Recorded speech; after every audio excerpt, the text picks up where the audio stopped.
Bantu mwese mukurikira ikiganiro POV 250, hari amakuru atugezeho kano kanya, akaba ari amakuru avuga yuko umugabo Sengabo Jean Bosco uzwi ku izina rya Fatakumavuta akaba yatawe muri yombi. Umuntu avuze guta muri yombi, ndibaza mwese muhita mwumva icyo ashatse kuvuga. Muri kano kanya akaba ari mu maboko y'ubugenzacyaha RIB cyangwa se Rwanda Investigation Bureau, nk'uko tubitangarizwa n'umuvugizi w'iryo shami ry'ubugenzacyaha RIB Dr Murangira Thierry.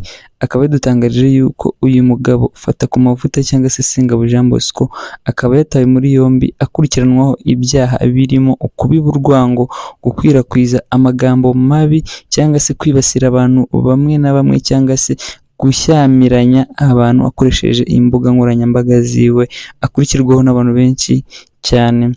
Uyu mugabo rero muri kano kanya akaba atari mu maboko yiwe, muri kano kanya akaba ari gukurikiranwa n'urwego rw'ubugenzacyaha. Mw'abantu mwe rero namwe bandi mukoresha imbuga nkoranyambaga zanyu nabi, uyu ni umuburo turi kubaha nk'uko twabigiye tubaburira mu biganiro byinshi twagiye dukora hano kuri POV 250, bamwe na bamwe bakinangira. Uwo mugabo nawe Sengabo Jean Bosco akaba yaraburiwe n'abatari bakeya, ndetse n'urwo rwego rwa RIB rukaba rwaramuburiye rumubwira yuko yahagarika ibyo bikorwa byiwe byo gushyamiranya abantu cyangwa se kwibasira abandi.